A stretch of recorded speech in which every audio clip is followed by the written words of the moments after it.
ऊपर रखे फलों के टुकड़ों को पहचान लिया, लेकिन उनमें से कोई भी नीचे रखे मुख्य घटक को नहीं जानता था। जिन नानकसी के प्रश्न ने सभी के विचारों को प्रतिध्वनित किया। एल्डर मास्टर जिन काफी उत्सुक दिखे और यहाँ तक कि अपनी उंगली से उसे छूना भी चाहते थे। सौभाग्य से ये किन ने समय रहते उसे पकड़ लिया और उसे रोक दिया। पिताजी, ऐसा मत करो, न्यानियन ने इसे बनाने के लिए कड़ी मेहनत की है। जू वेंतियन और गाओ लीहोंग ने एक दूसरे को देखा। गाओ लीहोंग ने भी भ्रम का संकेत दिया। जू नैनियन ने एक रहस्यमयी मुस्कान दी और सबसे पहले अपने सबसे करीब खड़े जू वेंतियन को कटोरा देते हुए कहा, दादाजी, पहले आप इसे चख कर देखिए। इस समय कोई भी स्वाद लेने के लिए नहीं दौड़ा, वे सभी उत्सुकता से जू वेंतियन को देख रहे थे। जू वेंतियन ने एक चम्मच से आम का टुकड़ा उठाया, जिसके ऊपर आम के 2 टुकड़े रखे थे। इसकी बनावट मुलायम और मलाईदार थी तथा इसका स्वाद ठंडा और ताज़ा था। दूध का स्वाद भरपूर था, लेकिन इसकी खुशबू उनके चेहरे पर नहीं लगी, बल्कि यह मुलायम चिकनी दूध की त्वचा के भीतर छिपी हुई थी और हर कौर के साथ मुंह भरती जा रही थी। बनावट इतनी नाजुक और चिकनी थी कि ऐसा महसूस हो रहा था जैसे शिशु की त्वचा हो, अविश्वसनीय रूप से कोमल। यह मुंह में घुल गया दूध का भरपूर स्वाद, जिसमें मछली का कोई स्वाद नहीं था, तथा जो फलों की ताजी मिठास और सूखे मेवों के स्वाद के साथ पूरी तरह से घुल मिल गया। भीषण गर्मी में एक घूंट दूध पीने से पूरे शरीर में ठंडक महसूस होती है, जिससे असाधारण आराम महसूस होता है। जू वेंतियन ने इससे पहले कभी इतना अद्भुत कुछ नहीं खाया था। ये ठंडा और फिसलन भरा था, लेकिन बहुत ज्यादा ठंडा नहीं था, बल्कि आइसक्रीम से कहीं बेहतर था। उसने आश्चर्य से जू नैनियन की ओर देखा। नैनियन, क्या यह आपने बनाया है? जू नैनियन ने अपना सिर झुकाया और जू वेंतियन की ओर उम्मीद भरी निगाहों से देखा। दादाजी, आपको इसका स्वाद कैसा लगा? चूंकि यह एक आम व्यंजन था, इसलिए जू नैनियन इस बात को लेकर काफी चिंतित थे कि क्या ये ग्राहकों को आकर्षित कर पाएगा। वह अपने खास व्यंजन बनाते समय फीडबैक के लिए और भी अधिक उत्सुक रहती थी। अच्छा, स्वादिष्ट, बहुत स्वादिष्ट, जू वेंतियन ने उत्साह से कहा और लगातार 3 तारीफें की। अन्य लोग, जो उसके फैसले का इंतजार कर रहे थे, जल्दी से अपने कटोरे उठाए और चम्मच से खाना खाया। तुरंत ही कमरे में संतुष्टिपूर्ण ममम की आवाजें गूंजने लगीं। खाने वालों के हाव भाव बहुत कुछ कह रहे थे। जू नैनियन ने राहत की सांस ली। सौभाग्यवश जैसा उसने सोचा था वैसा ही हुआ। मिठाई डबल स्किन मिल्क हालांकि सरल थी, लेकिन इसमें नवीनता का लाभ था। भविष्य में यह कोई बड़ी बात नहीं होगी, लेकिन 1980 के दशक में, जब यह अभी तक सामने नहीं आया था, इसने काफ़ी व्यापारिक हलचल पैदा कर दी। अपने पूरे परिवार को खुशी खुशी अपना बनाया डबल स्किन मिल्क पीते देख जू नैनियन का आत्मविश्वास तुरंत दोगुना हो गया। ममम, न्यानियन, ये चीज़ वास्तव में ताज़ा और स्वादिष्ट है, जिन नानकसी ने कहा और डबल स्किन मिल्क को अपने मुंह में भर लिया और अपने गालों को फुलाकर जू न्यानियन की तारीफ की। मुझे खुशी है कि यंग आंटी को ये पसंद आया, जू नैनियन ने खुशी से कहा। दूसरों को उसके द्वारा बनाई गई चीज़ों का आनंद लेते देखना इससे अधिक आनंददायक कुछ नहीं था। खाना बनाते समय संभवतः हर शेफ की यही भावना होती होगी। बूढ़े लोग बहुत अधिक ठंडी चीज़ें नहीं खा सकते और जू नैनियन का डबल स्किन मिल्क बिल्कुल सही था। मौसम ठंडा था, लेकिन न तो बहुत बर्फीला था और न ही बहुत गर्म, जिससे शरीर को नुकसान पहुंचाए बिना गर्मी से राहत मिली। इसके अलावा यह मुंह में पिघल जाता है, इसलिए इसे चबाने की जरूरत नहीं होती, जो कमजोर दांतों वाले बुजुर्गों के लिए एकदम सही है। बड़े मास्टर जिन्होंने दावा किया था कि उन्हें मिठाई में कोई रुचि नहीं है, उन्होंने अन्य लोगों की तुलना में अधिक तेजी से खाना खाया। वह प्रथम स्थान पर रहा। एक बार खाना खत्म होने के बाद उसने अपना कटोरा जू नैनियन को दे दिया। नैनियन, क्या और कुछ है? कृपया मुझे दूसरा हिस्सा परोसिए। जू नैनियन थोड़ा चौंक गए, लेकिन मुस्कुराते हुए बोले, दादाजी, अब और कुछ नहीं है। तुम्हें इसे ज्यादा नहीं खाना चाहिए। ये सुनकर कि अब कोई नहीं बचा है, एल्डर मास्टर जिनकी आंखें निराशा से धुंधली हो गईं, उन्होंने अपने होठों को थपथपाया और एक और स्वाद की इच्छा व्यक्त की। दादी अपनी पोती की क्षमताओं को जानती थी, इसलिए ठंडी मिठाई खाने के बाद उन्हें अंदर से गर्मी महसूस हुई। दादी ने कहा, हमारा न्यानियन सचमुच सक्षम है। जू वेंतियन ने भी अपना कटोरा नीचे रख दिया। वह सक्षम है, और अपना मुंह पोंछते हुए उसने दादी का भी मुंह पोंछा। जिन नानकसी ने संतुष्ट होकर आह भरी, इससे अधिक कुछ कहने की आवश्यकता नहीं है, ये बहुत स्वादिष्ट है। येकिन ने भी कहा, स्वाद वाकई बहुत अच्छा है, यहाँ तक कि मेरी भाभी भी ईर्ष्या करने लगी। हमारा जियाओ जिन सचमुच भाग्यशाली है। ईर्ष्या है कि वुलैन को इतनी अच्छी बहू मिली। अपनी ही बहू होने के नाते उसे ये भी नहीं पता था कि वह दुनिया के किस कोने में पल रही है। जू नैनियन शब्दों के मामले में अच्छी थी। येकिन के चेहरे पर चिंतित भाव देखकर और वह क्या सोच रही थी, यह अनुमान लगाते हुए उसने मुस्कुराते हुए कहा, दूसरी चाची, अगर आपको ये पसंद है तो कभी भी मेरी दुकान पर आइए और जितना चाहें उतना ले लीजिए। येकिन के होठों पर हल्की मुस्कान आ गई। तुम्हें मीठी मीठी बातें करना आता है। डबल स्किन मिल्क बनाए हुए उसे काफ़ी समय हो गया था और वह इसे बनाने के लिए केवल अपनी याददाश्त पर ही निर्भर थी। अप्रत्याशित रूप से वह अपने पहले प्रयास में ही सफल हो गई और स्वाद के लिए उसकी प्रशंसा भी हुई। ऐसा प्रतीत होता था कि उसकी कुशलता में कोई कमी नहीं आई थी। अपने परिवार की प्रशंसा से जू नैनियन का आत्मविश्वास बढ़ गया। वह अपना कटोरा लेकर वापस रसोई घर में चली गई। कुछ ही देर बाद नानी झाओ वापस लौट आईं और उन्होंने रात के खाने के लिए किराने का सामान खरीद लिया। ये जानकर कि उनकी पोती खाना बना रही है, शू वेंटियन और गाओ लिहोंग स्वाभाविक रूप से रात के खाने के लिए रुक गए। जू नैनियन की पाककला कौशल का उल्लेख करने की कोई आवश्यकता नहीं थी। रात्रि भोज ने पूरे परिवार को तृप्त कर दिया। जू की आंख भाग्यशाली रहा और उसने प्यारा बनने की कोशिश की। लिविंग रूम में अपने पेट को थपथपाते हुए चलते समय शिकायत करते हुए कहा, अब और नहीं, अब और नहीं, मैं अपने चचेरे भाई बहन के हाथ का बना खाना दोबारा नहीं खा सकता। अगर ऐसा ही चलता रहा तो मैं मोटा होकर मर जाऊंगा। जिन रूइबिंग, पूर्ण और संतुष्ट, ने एक जोरदार डकार ली। तो फिर आपको याद रखना कि अगली बार खाना नहीं है, अपना हिस्सा मेरे लिए छोड़ देना। मैं इसे गर्म करके खाऊंगा। सपने देखते रहो, जू की आंख ने जवाब दिया। जब जू नैनियन ने दो मनोरंजक व्यक्तियों को झगड़ते हुए देखा तो उसने नानी झाओ को बर्तन वापस रसोई में ले जाने में मदद की। गंदे बर्तनों के ढेर में वे कटोरे भी थे जिनमें पहले अंडे की जर्दी रखी गई थी। जू नैनियन नानी झाओ की सुविधा के लिए उन्हें सिंक में ले जाने वाला था।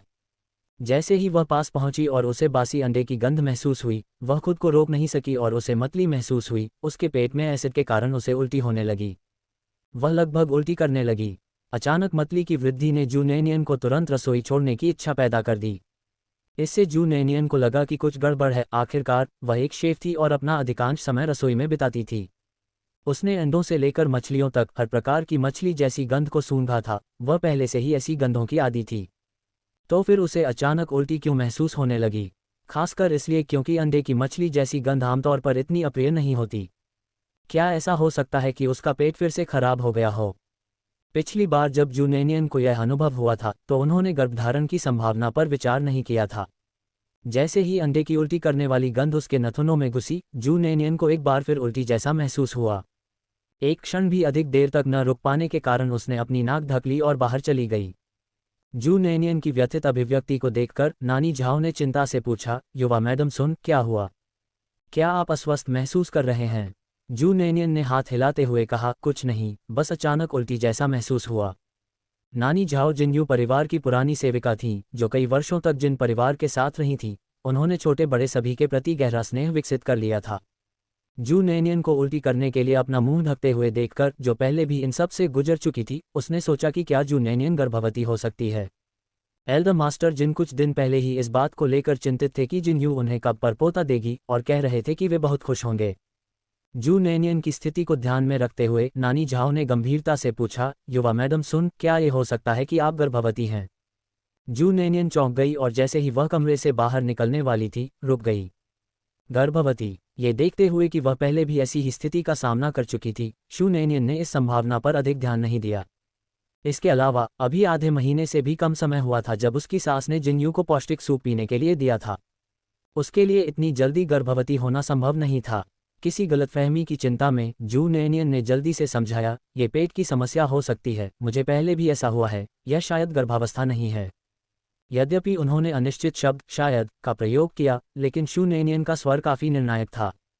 उसका तर्क ये था कि जिन्यू से उसकी शादी को 4 महीने से अधिक समय हो गया था और वह गर्भवती नहीं हुई थी, तो ऐसा कैसे हो सकता है कि उसकी सास द्वारा जिन्यू को कुछ पौष्टिक सूप देने के बाद ही वह गर्भवती हो गई? इस प्रभाव को प्राप्त करने के लिए संभवतः अमर गोली की आवश्यकता होगी। इसके अलावा उसकी सास ने जिन्यू के लिए जो पौष्टिक सूप खरीदा था, वह सिर्फ यांग और गुर्दे को मजबूत करने के लिए था, न कि जल्दी गर्भवती होने के लिए। जिन्यू को अपने गुर्दों को मजबूत करने की बिल्कुल भी आवश्यकता नहीं थी, वे पूरी तरह से ठीक थे। जू नैनियन की स्पष्ट प्रतिक्रिया सुनकर नानी झाओ ने सोचा कि उसे अपने शरीर को अच्छी तरह से जानना चाहिए। उसने अनुमान लगाया कि जू नैनियन को अभी अभी मासिक धर्म हुआ होगा। उस शाम की घटना के बावजूद शू नैनियन ने इस बारे में ज़्यादा नहीं सोचा, यह मानते हुए कि यह सिर्फ पेट की समस्या थी। उन्होंने कुछ दिनों बाद अस्पताल जाने की योजना बनाई जब वह कम व्यस्त होंगी। लेकिन अगले दिन सुबह में नानी झाओ ने चिकन सूप का एक बर्तन बनाया। परिवार खाने की मेज पर बैठा था जब जिन नानकसी ने सहजता से जू नैनियन को एक कटोरा परोसा। जू नैनियन ने मुस्कुराते हुए उन्हें धन्यवाद दिया। सूप की खुशबू सचमुच बहुत अच्छी थी, लेकिन जैसे ही उसने एक घूंट लिया, मतली की वह असहनीय भावना फिर से उभर आई। जू नैनियन की भौहें गहरी सिकुड़ गईं, क्योंकि पूरे परिवार के सामने वह इसे अस्वीकार नहीं कर सकती थी और इसे उगल नहीं सकती थी।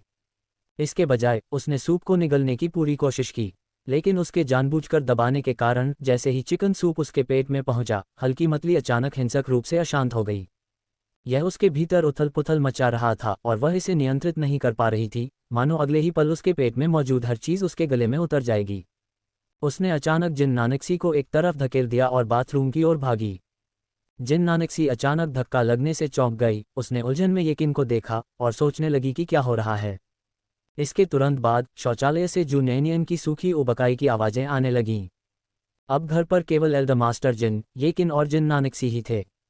एल्डर मास्टर जिन ने स्थिति को न समझते हुए चिंतित होकर जिन नानकसी और येकिन से पूछा, क्या बात है? जाकर उसकी जांच करो। जिन नानकसी और येकिन ने एक दूसरे को देखा और जिन नानकसी की शुरू में चौंकने वाली आंखें धीरे धीरे खुशी और उत्साह से भर गईं।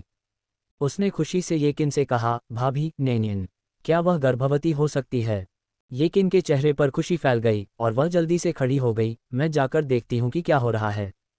बड़े मास्टर जिन ने बहुत चिंतित होकर कहा, नानकसी जल्दी से जाकर देखो। जिन नानकसी ने एक कहकर जवाब दिया और येकिन के कदमों के पीछे बाथरूम की ओर चली गई। शौचालय में शू नैनियन को सूखी उल्टी का तीव्र दौरा पड़ा। उसे ऐसा महसूस हो रहा था जैसे उसने अपने पेट की सारी अम्लीय सामग्री उल्टी करके बाहर निकाल दी हो। इससे पहले उसने कभी इतनी जोर से उल्टी नहीं की थी और उसके गले में बहुत असहजता थी। येकिन ने बिना कोई घृणा दिखाए तुरंत उसकी पीठ थपथपाई। जब जू नैनियन ने उल्टी करना बंद कर दिया तो येकिन ने जल्दी से उसे एक कप पानी दिया। जू नैनियन ने अपना मुंह धोया। धन्यवाद भाभी। जू नैनियन के चेहरे पर गंभीर पीलापन देखकर येकिन ने भौहें चढ़ाकर पूछा, नैनियन क्या तुम गर्भवती हो? गर्भवती? किसी और से यह बात सुनकर जू नैनियन अचंभित रह गया। नानी झाओ ने पिछली रात भी यही बात कही थी, लेकिन चूंकि कल रात उसकी प्रतिक्रिया उतनी तीव्र नहीं थी, इसलिए जू नैनियन ने सोचा कि नानी झाओ बहुत ज़्यादा सोच रही हैं और यह सिर्फ पेट की समस्या हो सकती है। अब जैसे ही येकिन ने इसका उल्लेख किया, जू नैनियन एक पल के लिए हिचकिचाया, लेकिन तुरंत इनकार नहीं किया, क्योंकि उसे अचानक एक बहुत महत्वपूर्ण बात याद आ गई। उसे लगभग 2 महीने से मासिक धर्म नहीं हुआ था। क्योंकि जू नैनियन तुच्छ मामलों में व्यस्त थी, उसने कभी इस मुद्दे पर ध्यान नहीं दिया। क्या वह सचमुच गर्भवती हो सकती है? जैसे ही यह विचार उसके दिमाग में आया, जू नैनियन ने अविश्वास से अपना मुंह ढक लिया। हे भगवान, अगर वह वास्तव में गर्भवती थी तो गर्भावस्था के कितने समय बाद आपको सुबह की मतली की समस्या होने लगती है? जू नैनियन ने सोचा, अगर यह बच्चा जिन यू द्वारा उसकी दादी द्वारा दिए गए पौष्टिक सूप को पीने से पहले गर्भ में आ गया था तो। जू नैनियन ने आगे सोचने की हिम्मत नहीं की। उन दिनों जिन यू और भी अधिक उन्मत्त हो गया था। बच्चा? 1 मिनट रुके, हो सकता है कि यह गर्भावस्था न हो। उस विचार को मन में रखते हुए जू नैनियन थोड़ा शांत हो गया। येकिन ने उससे पूछना जारी रखा, तुम्हें अपना वह मिले हुए कितना समय हो गया है? यद्यपि येकिन ने मधुर भाषा में बात की, लेकिन जू नैनियन को तुरंत समझ आ गया कि वह क्या पूछ रही है और उसका चेहरा लाल हो गया। उसने कहा, लगभग 2 महीने। 2 महीने? येकिन की आवाज़ अचानक तेज हो गई। उसके चेहरे पर अनिश्चितता खुशी में बदल गई। जिन नानकसी, जो अभी अभी अंदर आई थी, ने 2 महीने शब्द सुना और सोचा कि जू नैनियन 2 महीने की गर्भवती है। वह हंसते हुए बोली, 2 महीने क्या होते हैं? क्या नैनियन 2 महीने की गर्भवती है? येकिन ने मुस्कुराते हुए जू नैनियन की ओर देखा, मुझे पूरा यकीन है, तुम निश्चित रूप से गर्भवती हो। चलो चलो, तुम्हारी दूसरी चाची तुम्हें चेकअप के लिए अस्पताल ले जाएंगी। अपनी चाची फ्लो के बिना 2 महीने बिताने के बाद जू नैनियन को वास्तव में यकीन नहीं था कि वह सचमुच गर्भवती थी या नहीं। आज करने के लिए बहुत सारे काम थे, लेकिन अब अचानक ऐसा लगने लगा कि चेकअप के लिए अस्पताल जाने से ज़्यादा महत्वपूर्ण कुछ नहीं है। येकिन को हर दिन काम करना पड़ता था और जू नैनियन ने उसे परेशान नहीं करना चाहती थी, इसलिए उसने अकेले जाने की योजना बनाई थी। लेकिन फिर येकिन ने छुट्टी ले ली और जिन नानकसी के साथ अस्पताल चली गई। जब एल्डर मास्टर जिन ने अपनी बहू और बेटी से सुना कि जू नैनियन गर्भवती हो सकती है तो वह बहुत खुश हुए और अस्पताल जाना चाहते थे। सौभाग्य से जिन नानकसी ने उसे रोक दिया। पिताजी, चेकअप के लिए अस्पताल जाना एक महिला का मामला है, आप किस लिए जा रहे हैं? जैसे ही जांच का परिणाम आएगा हम आपको बता देंगे। बड़े मास्टर ने इस बारे में सोचा और यह बात समझ में आई, इसलिए उन्होंने उनका अनुसरण नहीं किया। साक्ष्य अभी तक स्पष्ट नहीं था, लेकिन एल्डर मास्टर पहले से ही बहुत खुश थे और अपने पुराने साथियों को बुलाने के लिए जोर जोर से चिल्ला रहे थे। एल्डर मास्टर को इतना खुश देखकर जू नैनियन को समझ नहीं आया कि वह खुश हो या चिंतित। यदि वह गर्भवती न होती तो एल्डर मास्टर शायद बहुत निराश होते। समझदार और विचारशील येकिन ने एल्डर मास्टर की खुशी देखी और जल्दी से कहा, पिताजी, फ़ोन करने में जल्दबाजी न करें। यदि यह पता चले कि वह गर्भवती नहीं है तो क्या होगा? इसमें कोई जल्दी नहीं है।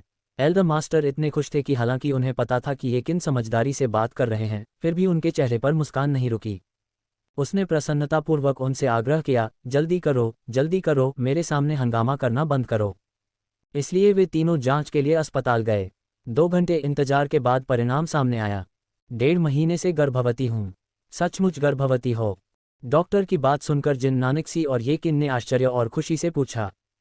डॉक्टर ने मुस्कुराते हुए उन्हें गर्भवती महिला की अच्छी देखभाल करने की सलाह दी। निश्चित उत्तर से जिन नानकसी और येकिन रोमांचित हो गए। अंततः परिवार में एक नया बच्चा जुड़ने वाला था। न्यानियन, क्या तुमने सुना? तुम गर्भवती हो, 1.5 महीने हो गए हैं। जिन नानकसी अपनी खुशी में इसे जू न्यानियन को दोहराना नहीं भूली। डॉक्टर, क्या मेरा बच्चा स्वस्थ है?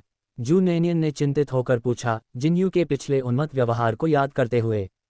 डॉक्टर ने कहा, बच्चा बहुत स्वस्थ है, घर पर उसकी अच्छी देखभाल और पालन पोषण करें। जू नैनियन ने अपने होंठ भींच लिए। अपने शांत चेहरे के बावजूद वह वास्तव में स्तब्ध थी। गर्भवती? वह वास्तव में गर्भवती थी, और बच्चा पहले से ही 1.5 महीने का था।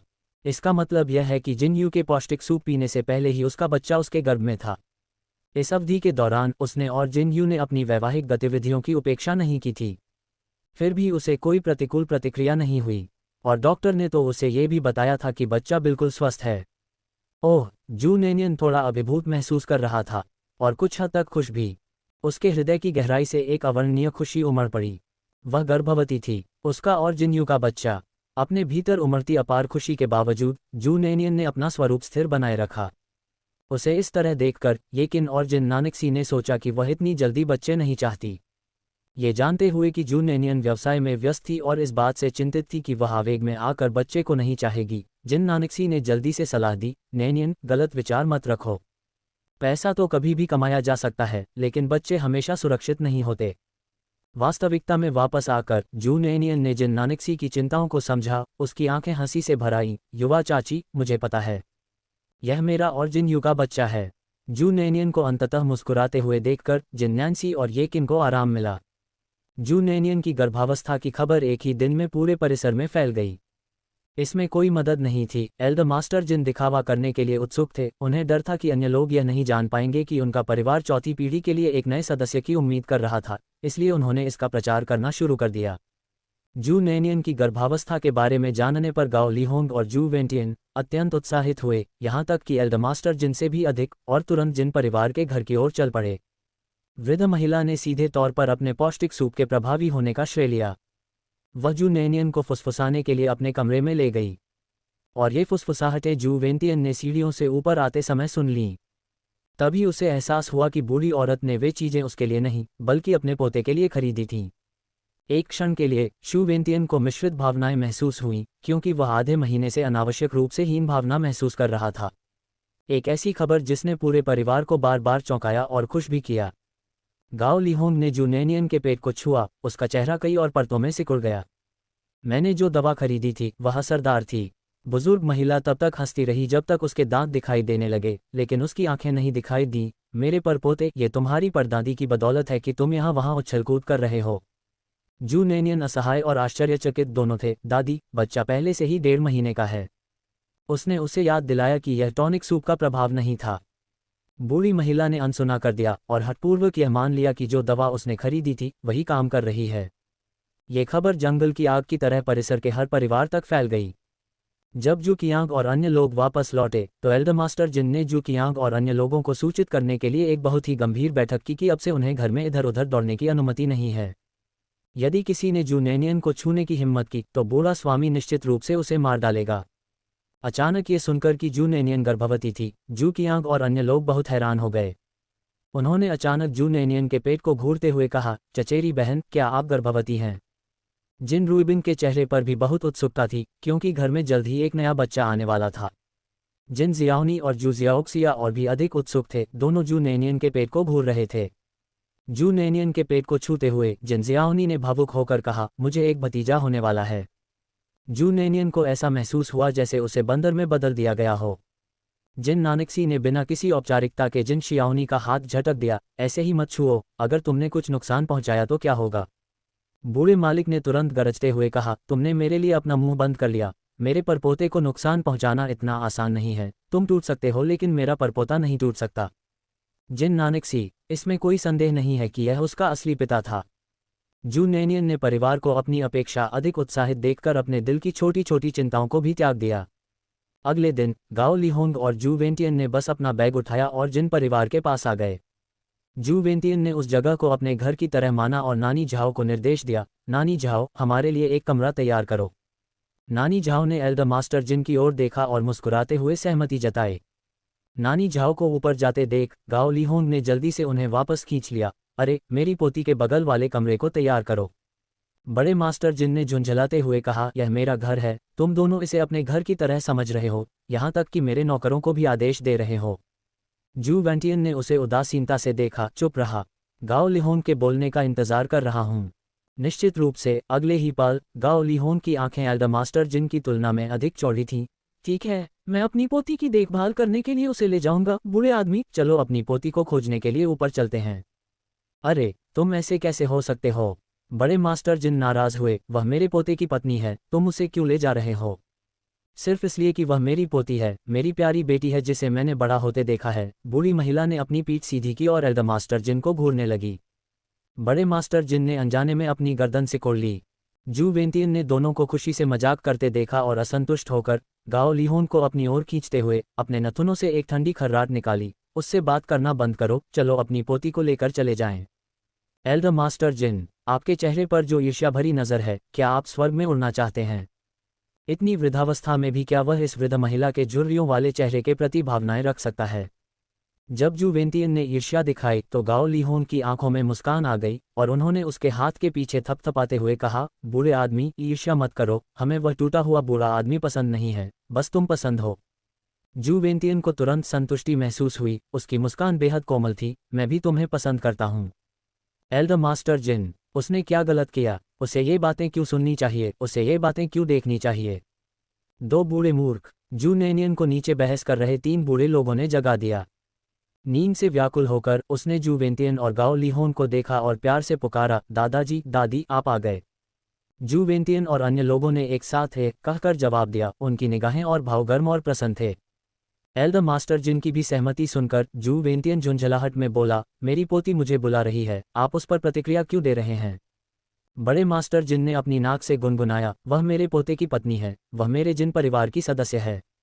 जू नैनियन, ये तीन खजाने। अंततः जू वेंटियन और गाओ लिहोंग सफलतापूर्वक जिन परिवार में चले गए। एल्डर मास्टर जिन केवल हंगामा कर रहे थे और वास्तव में मना नहीं कर रहे थे। जू वेंटियन और वह जीवन भर के पुराने दोस्त थे और जब उनके पास करने के लिए कुछ नहीं होता था तो वह अक्सर जू परिवार के साथ खेलने के लिए आते थे। सबसे लंबा प्रवास आधे वर्ष का था। परिवार के सदस्य अब शू नैनियन को राष्ट्रीय धरोहर की तरह मानते थे। उन्हें चिंता थी कि चलते समय वह गिर सकती है। इस घटना के 3 या 4 दिन बाद ये किन ने अचानक खाने की मेज पर कहा, पिताजी, जियो जिन को अभी तक इस बारे में पता नहीं है ना। जिन यू अभी भी बेस पर था। ये सुनकर एल्डर मास्टर जिन को अचानक एहसास हुआ, मैं उस बदबूदार बच्चे के बारे में भूल गया। उन्होंने परिसर में लगभग सभी को ये खबर बता दी थी, लेकिन वे अपने नाती पोते को भूल गए थे। जिन नानकसी ने कहा, तो मैं जियाओ जिन को फ़ोन करूंगा। बेस में संचार उपकरण हैं। कॉल तुरंत कनेक्ट हो गई और संचार विभाग से किसी ने जिन यू को कॉल लेने के लिए आने को कहा। जिन यू नए सदस्यों को प्रशिक्षण दे रहा था। कुछ जिद्दी लोग अनुशासन स्वीकार नहीं कर रहे थे और उसने अभी अभी उन्हें सबक सिखाया था। ये सुनकर कि उसे बुलाया गया है, जिन यू जल्दी से वहां पहुंचा। आमतौर पर जब तक वह बेस पर होते थे उनका परिवार उन्हें फ़ोन नहीं करता था, जब तक कि कोई आपात स्थिति न हो। किसी कारण से जिन यू को थोड़ा असहज महसूस हुआ। वह दौड़कर गया और फ़ोन उठाया। नमस्ते। अरे जियाओ जिन, ये तुम्हारी यंग आंटी है। जिन नानकसी की आवाज़ कुछ ऊंची हो गई। वह जिन यू के साथ खुशखबरी साझा करना चाहती थी। क्या हो रहा है। जिन यू ने फ़ोन को कसकर पकड़ लिया और जिन नानकसी की आंखें हंसी से भर आईं। हमारे नैनियन। जिन नानकसी ने बोलना समाप्त भी नहीं किया था कि उसने देखा कि लिंगदांग अचानक जू नैनियन की ओर झपटा और तुरंत चीख निकला। फ़ोन ज़मीन पर गिर गया। इस बात पर जिन यू का दिल अचानक घबरा गया। नैनियन को क्या हुआ। नमस्ते युवा चाची, युवा चाची। कॉमरेड जिन नानकसी। कोई जवाब नहीं। बिना कुछ सोचे समझे जिन्यू ने फोन गिरा दिया और जल्दी से बाहर भाग गया। जू नेनियन ने लिंगडांग के सिर को सहलाते हुए हंसते हुए कहा, उसे लंबे सफ़ेद फर से प्यार हो गया। लिंगडांग ने आज्ञाकारी भाव से उसका हाथ रगड़ा। जब जिन नानकसी चिल्लाते हुए दौड़ी तो जू नेनियन लिंगडांग के सिर को सहलाने में व्यस्त थी। इस अतिरंजित चीख से चौंककर जू नेनियन उछल पड़ा, युवा चाची आपको क्या हुआ है? इस सामंजस्यपूर्ण दृश्य को देखकर जिन नानशी बीच में ही रुक गए और वहीं अटक गए। वह ये सोचकर डर गई थी कि लिंगडांग जू नेनियन पर कूदने वाला है। न्यानियन, भविष्य में लिंगडांग से दूर रहना, नहीं तो इससे तुम्हें नुकसान होगा, उसने कहा। ये चिंता थी, जू नेनियन ने मुस्कुराते हुए जवाब दिया, ये ठीक है, लिंगडांग बहुत अच्छा व्यवहार करता है, आपकी चिंता के लिए धन्यवाद, यंग आंटी। जिन नानकसी ने स्नेह से डांटा, तुम, लड़की, अब जुड़वा बच्चों से गर्भवती हो, तुम लापरवाह नहीं हो सकती। लिंगडांग ऊर्जावान है, उससे दूरी बनाए रखो, अन्यथा जियो जिन हमें दोषी ठहराएगा। जिन्यू की बात करते हुए जिन नानशी को अचानक एक बहुत महत्वपूर्ण बात याद आ गई। ओह, मैं जियाओ जिन के साथ फ़ोन पर थी, है ना? जिन नानकसी ने एक और चीख मारी और जल्दी से फ़ोन की ओर वापस चली गई। एल्डर मास्टर जिन उसकी चीख से इतना परेशान हो गए कि वह किसी को मारना चाहते थे। अब यहाँ से हट जाओ, तुमने अपने शोर से मेरे कान बहरे कर दिए हैं। जू नेनियन ने पलकें झपकाईं और फिर से झपकाईं। क्या युवा चाची जिन्यू को अपनी गर्भावस्था के बारे में बताने के लिए बुला रही थी? इस बीच जिन्यू छुट्टी लेकर अपनी कार में घर की ओर दौड़ रहा था। गाड़ी चलाते समय उसके हाथ कांप रहे थे, उसे डर था कि कहीं जू नेनियन को कुछ हो न गया हो। अंततः घर पहुंचकर जिन्यू बवंडर की तरह घर में घुस गया। नीचे परिवार ने जू नेनियन द्वारा तैयार किया गया हॉटपॉट भोजन खाया था, जो इतना मसालेदार था कि उनकी आंखों में आंसू आ गए। जू वेंतियन अपनी आंखें पोंछते हुए बाहर चला गया। इस परिवार की तुलना में वह अभी भी बहुत नर्म था, कुछ काटने से ही उसे मसाले से दबा दिया जाता था। जिन्यू अंदर घुस आया और जू वेंतियन को आंसू पोंछते हुए देखकर उसका दिल तुरंत बैठ गया। दादाजी, नेनियन कहाँ है? जिन्यू ने अपनी ही आवाज़ कांपती हुई सुनी।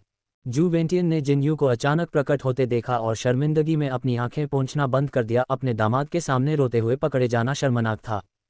दादाजी, न्यानियन कहाँ है? जू वेंटियन ने कोई जवाब नहीं दिया और जिन्यू को लगा कि उसका दिल उसके पेट में धंस गया है। जू वेंटियन ने हिचकिचाते हुए कहा, उसके कमरे में। बिना एक शब्द बोले जिन्यू ऊपर की ओर भाग गया, जबकि नीचे हॉट पॉट खा रहे लोग ऊपर देखने लगे। जिन नानकसी ने पंखा झलते हुए पूछा, अरे क्या ये जियाओ जिन नहीं है? क्या वह बेस पर नहीं था? बड़े मास्टर जिन अपने भोजन में व्यस्त थे, उन्होंने ऊपर भी नहीं देखा। नहीं। जिन नानकसी, क्या आप इससे अधिक लापरवाह हो सकते हैं? वह आपका पोता है, आपका सबसे बड़ा पोता। जू नेनियन झपकी ले रही थी, उसने कल रात ठीक से आराम नहीं किया था। बच्चे के लिए उसे अपनी अच्छी देखभाल करनी पड़ी। जिन्यू ने जल्दी से दरवाजा खोला और उसने देखा कि जू नेनियन बिस्तर पर चुपचाप लेटा हुआ था। एक पल के लिए जिन्यू के कदम पत्थर बन गए और उसने अंदर जाने की हिम्मत नहीं की। न्यानियन, उसका न्यानियन। जिन्यू ने इस पर अधिक सोचने की हिम्मत नहीं की, लेकिन जू वेंतियन के रोने की छवि ने उसके कदमों को धीमा कर दिया। कुछ मिनट तक दरवाजे पर रुकने के बाद जिन्यू अंततः लाल आंखों के साथ अंदर आया। उसके शांत चेहरे को देखकर जिन्यू के मन में दुख उमड़ आया और वह जमीन पर घुटने टेकने से खुद को नहीं रोक सका। उसका हाथ कांप रहा था जब उसने धीरे से उसके चेहरे को छूने के लिए हाथ बढ़ाया। उसकी आवाज़ भारी हो गई, न्यानियन। हल्की नींद वाली जू नेनियन ने जिन्यू की आवाज़ सुनी और धीरे से अपनी आंखें खोली और जवाब दिया, एह। दुखी जिन्यू, उसकी आंखों में जो आंसू गिरने वाले थे वे अचानक वापस आ गए और जिन्यू को अपने घुटनों में दर्द महसूस हुआ। क्या हुआ? उसने धीरे से पूछा। जवाब देने के बाद जू नेनियन की चेतना साफ होने लगी और जिन्यू को देखकर उसने पलकें झपकाईं और पूछा, तुम अचानक वापस क्यों आ गए? जैसे ही यह सवाल उसके मुंह से निकला, जू नेनियन को सुबह जिन नानकसी द्वारा जिन्यू को किए गए फ़ोन की याद आ गई और वह मुस्कुराई, क्या तुम्हें पता चला? जिन्यू का दिल, जो अभी अभी नीचे गिरा था, फिर से उछल पड़ा, क्या पता चला? आपको क्या हुआ? उसकी चिंतित अभिव्यक्ति ने जू नेनियन को हैरान कर दिया और उसे देर से यह एहसास हुआ कि जिन्यू फर्श पर घुटनों के बल बैठा हुआ था। उसकी आंखें स्पष्टता से चमक रही थीं। शू नेनियन ने सोचा, क्या यह आदमी घुटनों के बल गिरकर उत्साह व्यक्त करने का तरीका है? उसने अपनी शादी में भी यही किया था, उसके सामने घुटने टेक दिए थे। वह फिर वही चाल क्यों चल रहा है? जू नेनियन खुद को हंसने से नहीं रोक सकी और उठ बैठी, क्या मैं गर्भवती नहीं हूँ? देखो, तुम इतने परेशान हो रहे हो, फिर फर्श पर घुटने क्यों टेक रहे हो? उसकी मुस्कान चमकदार थी और भले ही उसने जिन्यू को डांटा था, उसकी आंखों में हंसी दिल पिघलाने के लिए पर्याप्त थी। माँ बनने पर हर महिला की यही अनोखी कोमलता होती है। जिन्यू को अपने कानों पर संदेह हुआ। गर्भवती। जिनयू का मुंह अनियंत्रित रूप से फड़क उठा और जू नेनियन ने उसे ऊपर खींच लिया। हाँ, यंग आंटी ने तुम्हें नहीं बताया। उसने उसका हाथ अपने पेट पर रखा और अपना सिर झुकाते हुए उससे कहा, हमारा बच्चा, वह पहले से ही 1.5 महीने का है। वह वास्तव में गर्भवती थी। जिनयू को अपने सिर के ऊपर एक जोरदार धमाका महसूस हुआ, मानो वह अंदर से बाहर तक पूरी तरह से झुलस गया हो। वह यहाँ आते समय बहुत परेशान था, बहुत देर तक चिंता करता रहा और पता चला कि उसकी पत्नी वास्तव में गर्भवती थी। एक पल के लिए जिनयू ने तुरंत पीछे मुड़कर नीचे जाने और अपनी पत्नी जिन नानकसी को कपड़े की रैक पर तब तक सुखाने का मन किया जब तक कि सारी नमी वाष्पित न हो जाए। उसे मम्मी में बदल दो। क्या यह इतना डरावना था? वह यहाँ तक आते आते परेशान हो रहा था और वह खुशखबरी ठीक से नहीं दे सकी। वह चिल्लाई भी, और जब चीखना चिल्लाना पर्याप्त नहीं हुआ तो उसने फ़ोन काट दिया और बात करते करते ही भाग गई। ये चाची, वह खत्म हो गई है। जू नेनियन ने उसकी अजीब अभिव्यक्ति देखी, जो उतनी उत्साहित और प्रसन्न नहीं थी जितनी उसने कल्पना की थी, बल्कि कुछ हद तक आक्रोशपूर्ण थी। मानो जिस बच्चे को वह ले जा रही थी वह उसका नहीं था। तुम खुश नहीं हो? जू नेनियन ने उसे धमकी भरी निगाहों से देखा। जिनयू को तुरंत ठंड लग गई। वह होश में आया और अपने दांतों से 2 शब्द बोले, खुश। जू नेनियन, क्या वह ऐसी दिख रही थी कि वह उसके दांत पीसते हुए नहीं देख सकती थी? तुम्हारे साथ क्या गलत है? अंततः गर्भवती होना आसान नहीं था और जू नेनियन अंदर से अच्छा महसूस कर रही थी, लेकिन उसका उदास चेहरा देखकर उसका अच्छा मूड भी खराब हो गया। क्या ऐसा हो सकता है कि वह बच्चे नहीं चाहता था? ये देखकर कि उसकी पत्नी की अभिव्यक्ति खराब थी, जिनयू तुरंत चिंतित हो गया, बिस्तर पर घुटनों के बल बैठ गया और उसे अपनी बाहों में खींच लिया। नहीं, बहुत खुश। वह तो बस डरा हुआ था, बस इतना ही। वह पहले से ही जानता था कि उसकी युवा चाची अविश्वसनीय है, लेकिन उसने यह उम्मीद नहीं की थी कि वह इतनी अविश्वसनीय होगी। अपनी झुंझलाहट के बाद जिनयू की प्रतिक्रिया आखिरकार पकड़ में आए। रुको, उसकी पत्नी गर्भवती थी। गर्भवती? उसने अचानक जू नेनियन को पीछे खींच लिया। पत्नी, तुम गर्भवती हो? जू नेनियन ने उसे होंठ हिलाते हुए देखा। तुम्हें अभी इसका एहसास नहीं हुआ, है ना? उसकी प्रतिक्रिया का समय कितना था? जिनयू पहले भी बुरी खबर से अभिभूत महसूस कर रहा था और जब उसने अचानक गर्भावस्था की खबर सुनी तो उसकी पहली प्रतिक्रिया ये थी कि वह ठीक है, न कि वह गर्भवती थी। जिनयू की अभिव्यक्ति धीरे धीरे सदमे से खुशी में बदल गई। पत्नी, आप वास्तव में गर्भवती हैं। उसके मुंह के कोने उसके सिर के पीछे तक फैल गए जब उसने अचानक जू नेनियन को अपनी बाहों में उठा लिया। जू नेनियन उसकी हरकतों पर हंसने और रोने से खुद को नहीं रोक सका। पता चला कि वह दुखी नहीं था, उसे बस इसका एहसास नहीं था। हाँ, मैं गर्भवती हूँ, हमारी बेबी नियान। जिनयू अचानक घुटनों के बल बैठ गया और अपना चेहरा उसके पेट से सटा दिया। मूर्खतापूर्ण मुस्कान के साथ बोला, हम एक बच्चा पैदा करने वाले हैं। इसका मतलब था कि वह अभी भी सक्षम था। जू नेनियन के पेट पर लेटकर और लंबे समय तक सुनते हुए जिनयू ने अचानक अपना सिर उठाकर उससे पूछा, ये हिल क्यों नहीं रहा है? जू नेनियन, ये तो पहले से ही चल रहा है, ये कितना बड़ा हो सकता है? जवाब न मिलने पर जिनयू ने दूसरा प्रश्न पूछा, बच्चा वहाँ कितने समय से है? इस बार जू नेनियन ने उसे उत्तर दिया, 1.5 महीना। 1.5 महीना। जिनयू ने जू नेनियन की तरह तुरंत हाल ही में हुए पागलपन के बारे में सोचा और चिंतित होकर पूछा, बच्चा ठीक है ना? ये जानते हुए कि वह किस बात को लेकर चिंतित था, जू नेनियन ने उसे दिलासा देने के लिए उसका हाथ पकड़ लिया। डॉक्टर ने कहा है कि यह बहुत स्वस्थ है। जिनयू पहले तो स्तब्ध रह गया, फिर अर्थपूर्ण ढंग से मुस्कुराया, जैसा कि मेरे बेटे से उम्मीद थी, वह नाखूनों की तरह मजबूत है। इसका आपके बेटे से क्या लेना देना है? जू नेनियन ने उस पर आरोप लगाते हुए कहा, मुझे मत बताओ कि तुम्हें लड़कियों की बजाय लड़के ज्यादा पसंद हैं। जू नेनियन ने अपने आकर्षक स्वभाव से उस आरोप भरी नज़र से जिनयू को अपने पैरों से उड़ा दिया।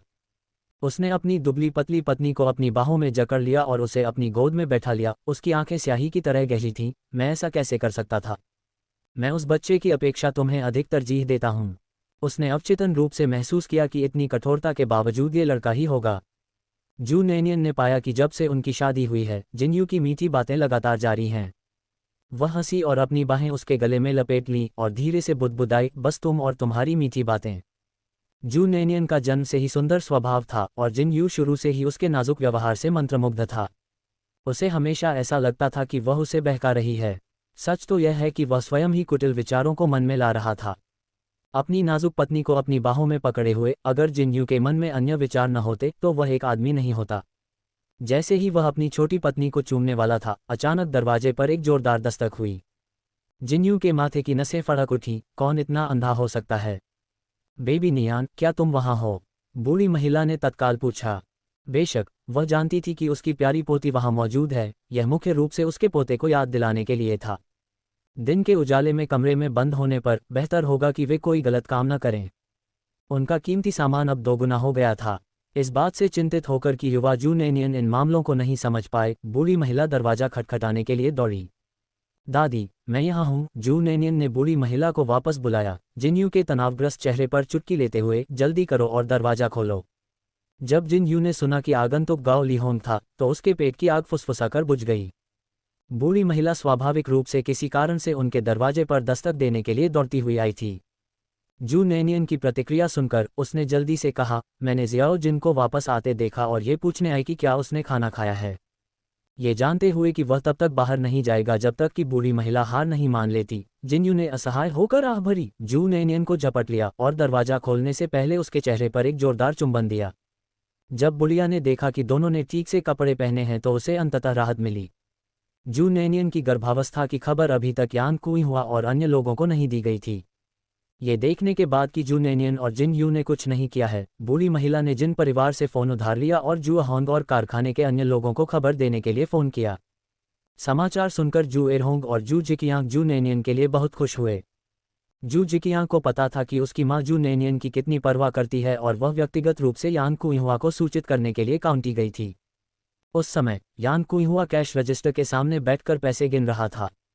गिनती करते हुए और हंसते हुए नेनियन चले गए। यान कुइहुआ और जू दावेई ने काफ़ी श्रमिकों को काम पर रखा था।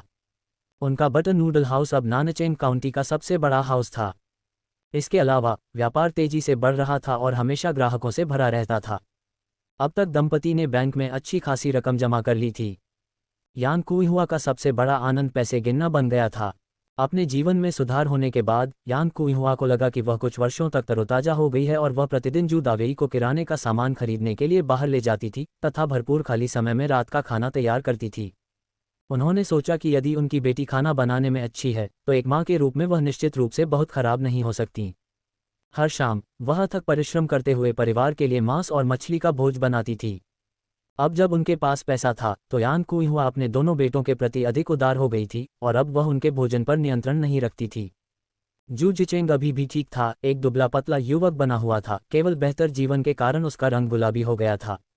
दूसरी ओर जू डोयू अलग था। वह छोटा सा खाने का शौकीन था और जब तक उसका पेट पूरी तरह से भर नहीं जाता था तब तक वह खाना बंद नहीं करता था। वह अब थोड़ा मोटा, गोलमटोल और लंबा भी हो गया था। वह स्कूल में काफ़ी बदमाश था और जब भी उसके किंडरगार्टन शिक्षक अभिभावक शिक्षक बैठकों का जिक्र करते, यान कुइहुआ जू डोयू से कहता, तुम्हारी कोई माँ नहीं है, मैंने तुम्हें कूड़े के ढेर से उठाया है, जाओ अपनी असली माँ को ढूंढो। यान कुइहुआ ने यह बात पूरे विश्वास के साथ कही, यहाँ तक कि उसने उसकी ओर डरावना चेहरा भी बनाया।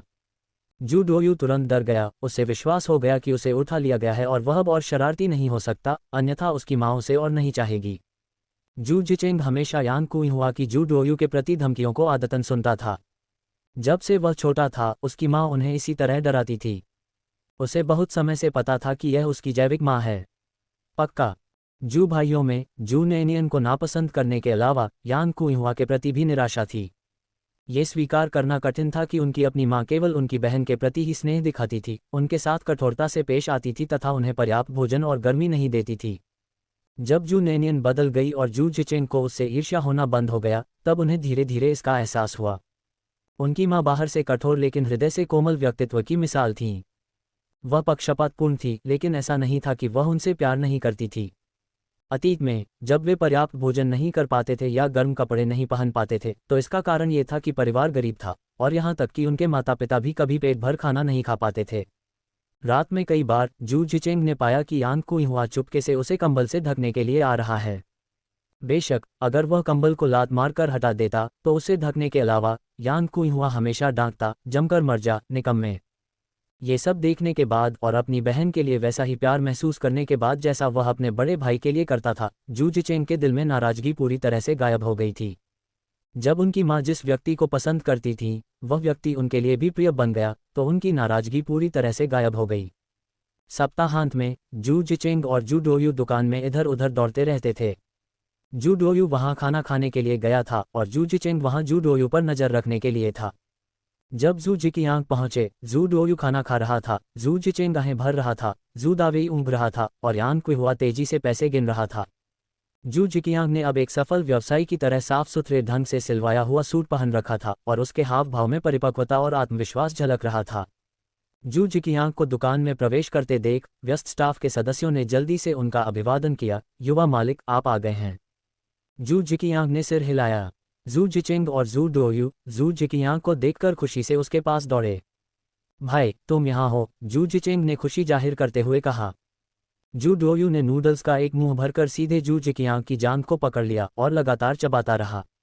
लिटिल पैंग ने बिना किसी कम ताकत के हमला किया। सौभाग्य से जू जिकियांग हर दिन व्यायाम करता था।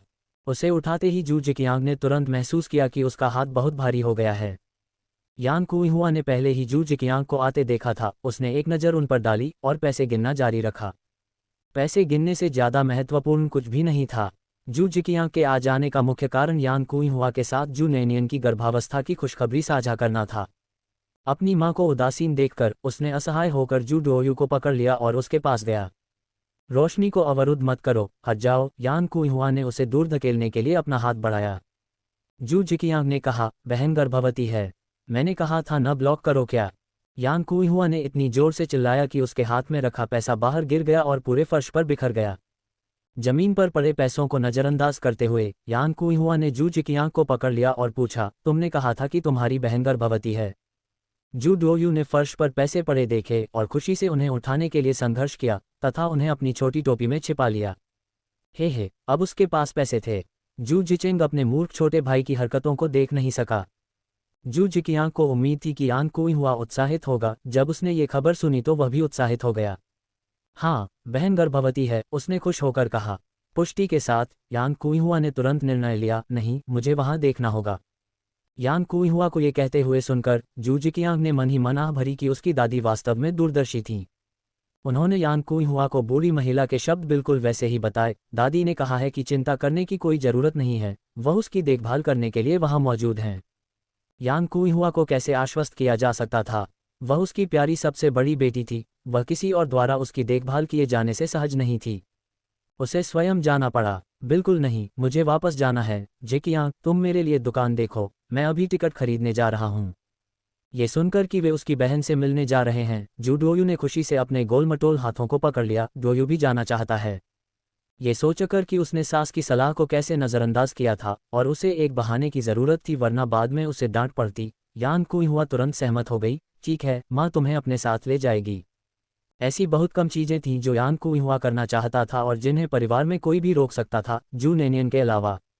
उसने दुकान को अकेले जू दावेई के हाथों में छोड़ दिया क्योंकि अब वहां बहुत सारे कर्मचारी थे। जू दावेई को पता था कि उनकी बेटी गर्भवती है और उन्होंने उससे मिलने जाने के बारे में सोचा था। लेकिन यान कुइहुआ ने इसकी अनुमति नहीं दी क्योंकि उन्हें बाहरी लोगों को पैसा संभालने देने में असहजता महसूस हो रही थी। असहाय होकर जू दावेई को दुकान में ही रहने के लिए मजबूर होना पड़ा। निर्दयी यान कुइहुआ जू नैनियन से मिलने के लिए दृढ़ थी, यहाँ तक कि वह जू डोयू को भी अपने साथ ले गई। उसने जू जिचेंग को भी जू डोयू की ओर से छुट्टी मांगने के लिए भेजा। जाने से पहले यान कुइहुआ चेन शियाओरो को ढूंढने गया और उसे जू जिकियांग के साथ जाने के लिए भेज दिया। जू नैनियन ने जू जिकियांग और जू अहोन को पढ़ाने के लिए प्रबंधन विशेषज्ञों को भुगतान किया था, इसलिए चेन शियाओरो का शिक्षण अब आवश्यक नहीं था। यान कुइहुआ द्वारा ऐसी व्यवस्था करने के बाद भी उन्होंने यान कुइहुआ से कहा कि इसकी आवश्यकता नहीं है। उस पर आंखें घुमाने के बाद यान कुइहुआ ने जू डोयू को राजधानी में खींच लिया। जू जिकियांग को चिंता थी कि यान कुइहुआ जू डोयू के साथ कुछ गड़बड़ कर सकती है क्योंकि वह राजधानी से अपरिचित थी, इसलिए वह जल्दी से कारखाने में वापस गया और जू नैनियन को फ़ोन करके यान कुइहुआ और जू डोयू की राजधानी की यात्रा के बारे में बताया। ये सुनकर कि यान कुइहुआ आ रही है, जू नैनियन को लगा कि वह वास्तव में समूह की बिगड़ी हुई प्रिय थी।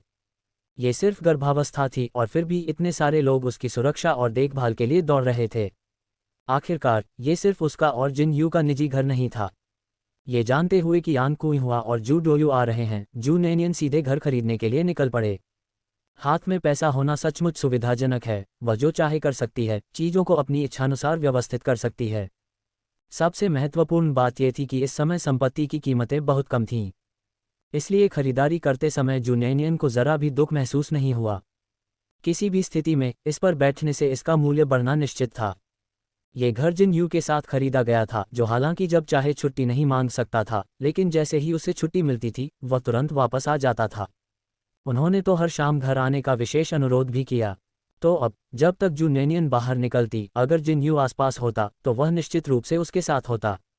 अपनी पत्नी को इतनी उदारता से पैसा खर्च करते देख जिन यू एक पल के लिए आश्चर्यचकित हो गया। उन्होंने सोचा कि पैसे कमाने की उनकी क्षमता एक दिन भविष्य में उन्हें सहारा देने के लिए पर्याप्त होगी।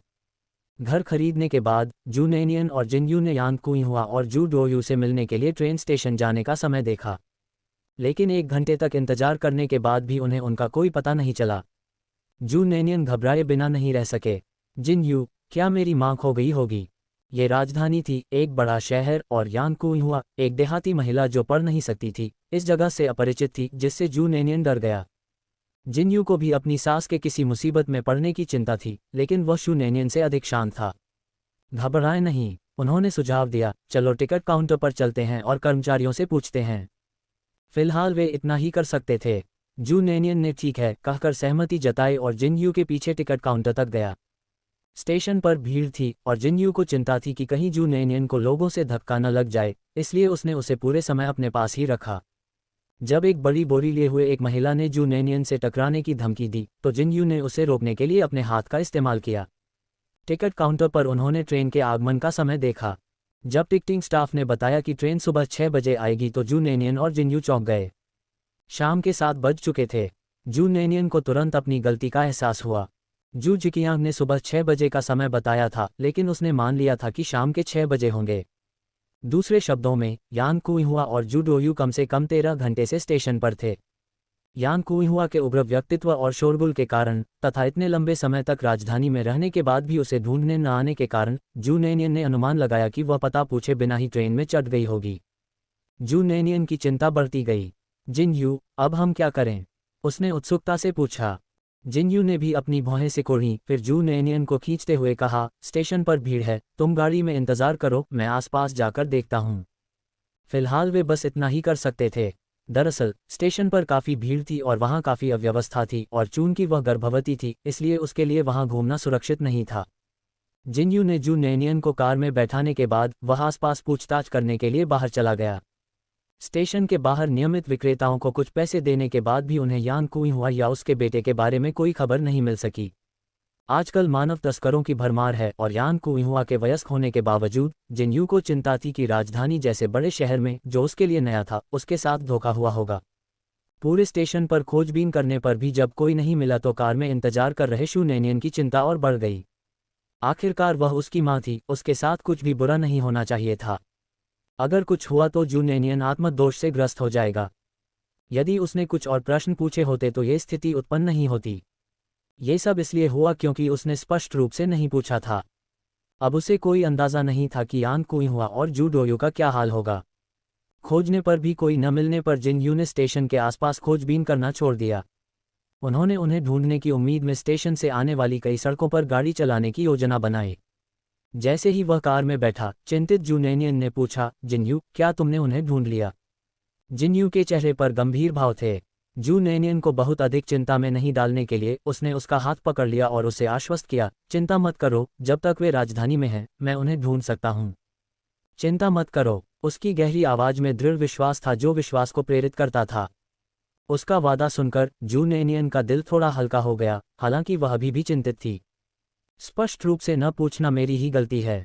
अगर मैंने कुछ और सवाल पूछे होते तो हम माँ और डोयू को ढूंढने में असमर्थ नहीं होते, उसने खुद को दोषी मानते हुए कहा।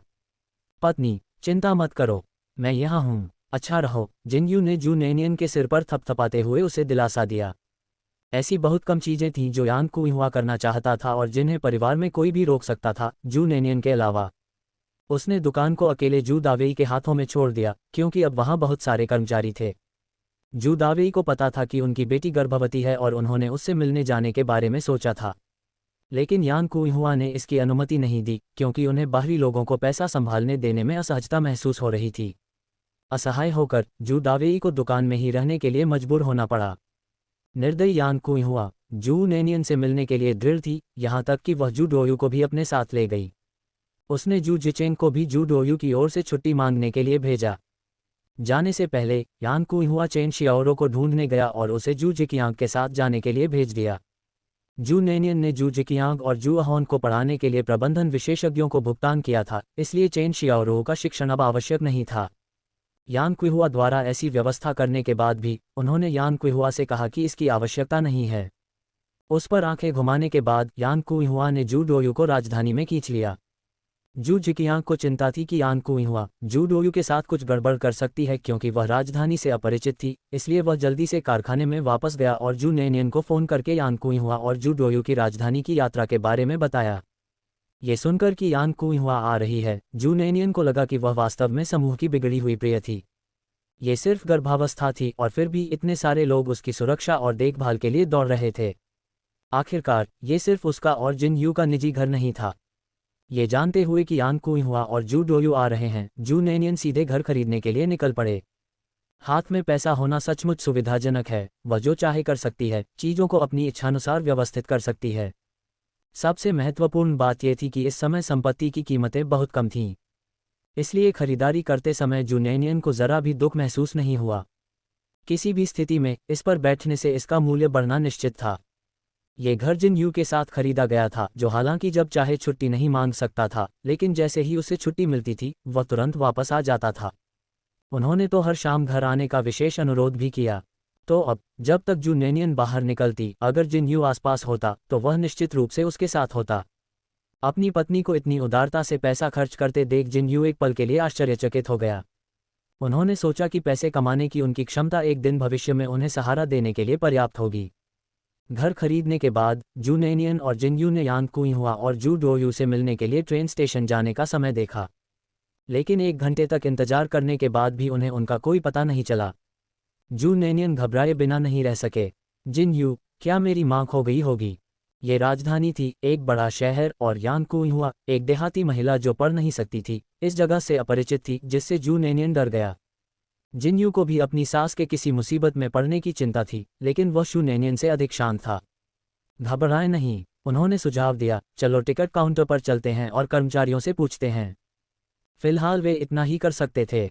जू नैनियन ने ठीक है कहकर सहमति जताई और जिन यू के पीछे टिकट काउंटर तक गया। स्टेशन पर भीड़ थी और जिन यू को चिंता थी कि कहीं जू नैनियन को लोगों से धक्का न लग जाए, इसलिए उसने उसे पूरे समय अपने पास ही रखा। जब एक बड़ी बोरी लिए हुए एक महिला ने जू नैनियन से टकराने की धमकी दी, तो जिन यू ने उसे रोकने के लिए अपने हाथ का इस्तेमाल किया। टिकट काउंटर पर उन्होंने ट्रेन के आगमन का समय देखा। जब टिकटिंग स्टाफ ने बताया कि ट्रेन सुबह 6 बजे आएगी तो जू नैनियन और जिन यू चौंक गए। शाम के 7 बज चुके थे। जू नैनियन को तुरंत अपनी गलती का एहसास हुआ। जू जिकियांग ने सुबह 6 बजे का समय बताया था, लेकिन उसने मान लिया था कि शाम के 6 बजे होंगे। दूसरे शब्दों में, यान कुइहुआ और जू डोयू कम से कम 13 घंटे से स्टेशन पर थे। यान कुइहुआ के उग्र व्यक्तित्व और शोरगुल के कारण तथा इतने लंबे समय तक राजधानी में रहने के बाद भी उसे ढूंढने न आने के कारण जू नैनियन ने अनुमान लगाया कि वह पता पूछे बिना ही ट्रेन में चढ़ गई होगी। जू नैनियन की चिंता बढ़ती गई। जिन यू, अब हम क्या करें? उसने उत्सुकता से पूछा। जिन यू ने भी अपनी भौहें सिकोड़ी, फिर जू नैनियन को खींचते हुए कहा, स्टेशन पर भीड़ है, तुम गाड़ी में इंतजार करो, मैं आसपास जाकर देखता हूँ। फिलहाल वे बस इतना ही कर सकते थे। दरअसल स्टेशन पर काफ़ी भीड़ थी और वहाँ काफ़ी अव्यवस्था थी, और चूंकि वह गर्भवती थी, इसलिए उसके लिए वहाँ घूमना सुरक्षित नहीं था। जिन यू ने जू नैनियन को कार में बैठाने के बाद वह आसपास पूछताछ करने के लिए बाहर चला गया। स्टेशन के बाहर नियमित विक्रेताओं को कुछ पैसे देने के बाद भी उन्हें यान कुइहुआ या उसके बेटे के बारे में कोई खबर नहीं मिल सकी। आजकल मानव तस्करों की भरमार है और यान कुइहुआ के वयस्क होने के बावजूद जिन यू को चिंता थी कि राजधानी जैसे बड़े शहर में, जो उसके लिए नया था, उसके साथ धोखा हुआ होगा। पूरे स्टेशन पर खोजबीन करने पर भी जब कोई नहीं मिला तो कार में इंतजार कर रहे जू नैनियन की चिंता और बढ़ गई। आखिरकार वह उसकी मां थी, उसके साथ कुछ भी बुरा नहीं होना चाहिए था। अगर कुछ हुआ तो जू नैनियन आत्मदोष से ग्रस्त हो जाएगा। यदि उसने कुछ और प्रश्न पूछे होते तो ये स्थिति उत्पन्न नहीं होती। ये सब इसलिए हुआ क्योंकि उसने स्पष्ट रूप से नहीं पूछा था। अब उसे कोई अंदाज़ा नहीं था कि यान कुइहुआ और जू डोयू का क्या हाल होगा। खोजने पर भी कोई न मिलने पर जिन यू ने स्टेशन के आसपास खोजबीन करना छोड़ दिया। उन्होंने उन्हें ढूंढने की उम्मीद में स्टेशन से आने वाली कई सड़कों पर गाड़ी चलाने की योजना बनाई। जैसे ही वह कार में बैठा, चिंतित जू नैनियन ने पूछा, जिन यू, क्या तुमने उन्हें ढूंढ लिया? जिन यू के चेहरे पर गंभीर भाव थे। जू नेनियन को बहुत अधिक चिंता में नहीं डालने के लिए उसने उसका हाथ पकड़ लिया और उसे आश्वस्त किया, चिंता मत करो, जब तक वे राजधानी में हैं मैं उन्हें ढूंढ सकता हूँ। चिंता मत करो। उसकी गहरी आवाज में दृढ़ विश्वास था जो विश्वास को प्रेरित करता था। उसका वादा सुनकर जू नेनियन का दिल थोड़ा हल्का हो गया, हालांकि वह अभी भी चिंतित थी। स्पष्ट रूप से न पूछना मेरी ही गलती है। अगर मैंने कुछ और सवाल पूछे होते तो हम माँ और डोयू को ढूंढने में असमर्थ नहीं होते, उसने खुद को दोषी मानते हुए कहा। पत्नी, चिंता मत करो, मैं यहाँ हूँ, अच्छा रहो। जिनयू ने जू नेनियन के सिर पर थपथपाते हुए उसे दिलासा दिया। जू नेनियन और जिनयू यानकुई हुआ और जू डोयू की तलाश में लगभग पागल हो रहे थे, जबकि वे जिन दोनों की तलाश कर रहे थे वे वर्तमान में भ्रमित भावों के साथ फुटपाथ पर बैठे थे। यानकुई हुआ ने जू डोयू को वापस अपनी बाहों में खींच लिया। बन्नी ब्रैट, हम बर्बाद हो गए हैं। तुम्हारी माँ घर का रास्ता नहीं पहचानती और पैसे भी लाना भूल गई। सपने सुंदर होते हैं लेकिन वास्तविकता क्रूर होती है। यानकुई हुआ ये सोचकर राजधानी की ओर दौड़ी कि चूंकि वह नानचेन काउंटी में रह चुकी है, इसलिए वह मुंह खोलते ही उस जगह के बारे में पूछ सकती है, और बिना तैयारी के वहां पहुंच गई। सबसे बड़ी गलती ये थी कि हम पता पूछना भूल गए। ट्रेन से उतरने के बाद उसे एहसास हुआ कि वह असमंजस में है। उसने लोगों से पूछना शुरू कर दिया, क्या आप जू नेनियन को जानते हैं? मेरी बेटी। लोग उसकी ओर ऐसे देखते थे जैसे वह पागल हो। यानकुई हुआ मुसीबत में थी। वह इतनी जल्दी में थी कि वह पैसे भी नहीं ला सकी। ट्रेन का टिकट खरीदने के बाद उसके पास केवल $1 बचा था, जिसे उसने ट्रेन में बैठे छोटे खरगोश के भोजन पर खर्च कर दिया। यानकुई हुआ द्वारा स्तब्ध अवस्था में रखे गए शू डोयू ने उसे यह कहते हुए सुना कि वह कोई पैसा नहीं लाई है, और उसका छोटा सा चेहरा एक धूर्त मुस्कान के साथ फूल गया। उसका गोल मटोल हाथ यानकुई हुआ के चेहरे को इस भाव से थामे हुए था मानो वह खजाना भेंट कर रहा हो। माँ, डोयू के पास पैसे हैं। यानकुई हुआ ने अविश्वास में थूका। जू डोयू के गोलमटोल गालों को चुटकी से दबाया और उन्हें मरोड़ा। तुम और कौन सा पैसा? शायद मांस। आओ, माँ को कुछ खाने को दो, मुझे भूख लगी है। यानकुई हुआ को जू डोयू को डराना पसंद था। ये सुनकर जू डोयू का गोलमटोल चेहरा डर से मुरझा गया। माँ, डोयू के पास सचमुच पैसा है। वह जल्दी से यानकुई हुआ के आलिंगन से बाहर निकला। इस प्रयास में उसके हाथ उसकी पीठ के पीछे पहुंच गए और उसने अपनी टोपी में हाथ डाल लिया। जू डोयू मोटा और छोटी भुजाओं वाला होने के कारण उस तक नहीं पहुंच सका।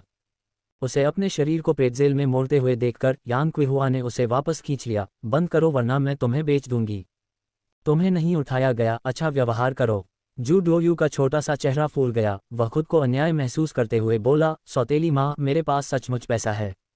जब यानकुई हुआ ने उसे अपनी सौतेली माँ कहते सुना तो उसने हे कहा और अपना हाथ उठाया जैसे कि जू डोयू को थप्पड़ मारना चाहती हो। तुम दुस्साहसी हो गए हो, अभी भी मुझे सौतेली माँ कह रहे हो। मैं तुम्हें जोरदार थप्पड़ मारूंगा। डर के मारे जू डोयू ने उसका हाथ पकड़ लिया। उसकी आंखें इधर उधर घूम रही थीं। प्रीस्कूल शुरू करने और अन्य बच्चों के साथ घुलने मिलने के बाद जू डोयू बहुत साहसी हो गई थी। उसने यानकुई हुआ को सौतेली माँ इसलिए कहा क्योंकि उसने उसे बताया था कि उसे उठा लिया गया है। उनकी कक्षा के कई बच्चों ने बताया कि उन्हें उठा लिया गया और उन्हें अपनी माँ को सौतेली माँ कहना पड़ा। अपनी माँ को सौतेली माँ कहना आमतौर पर उसे हंसाता था। उसने यह उम्मीद नहीं की थी कि उसकी माँ वास्तव में उसे इसके लिए पीटना चाहेगी। यानकुई हुआ ने अपना हाथ उठाया और जू डोयू के नितंब पर 2 थप्पड़ मारे। अब भी सोच रही थी कि जू डोयू झूठ बोल रहा है। उसे सबक सिखाने की कोशिश कर रही थी। तुम्हारी हिम्मत कैसे हुई अपनी माँ के सामने झूठ बोलने की? तुम कहते हो कि तुम्हारे पास पैसा है, तो फिर वह कहाँ है, खरगोश भाई? जू डोयू ने अपने हाथ से पीछे की ओर इशारा किया। उसकी बड़ी गोल आंखें चौड़ी हो गईं। टोपी में। टोपी में। यानकुई हुआ को उस पर विश्वास नहीं हुआ और वह उसके झूठ का पर्दाफाश करना चाहता था, इसलिए उसने उसे खींच लिया और टोपी में तलाश करते हुए चिल्लाया, ये कहाँ है, ये कहाँ है? और जैसे ही उसने उसे पकड़ा, उसे सचमुच पैसे मिल गए। यानकुई हुआ थोड़ा स्तब्ध था।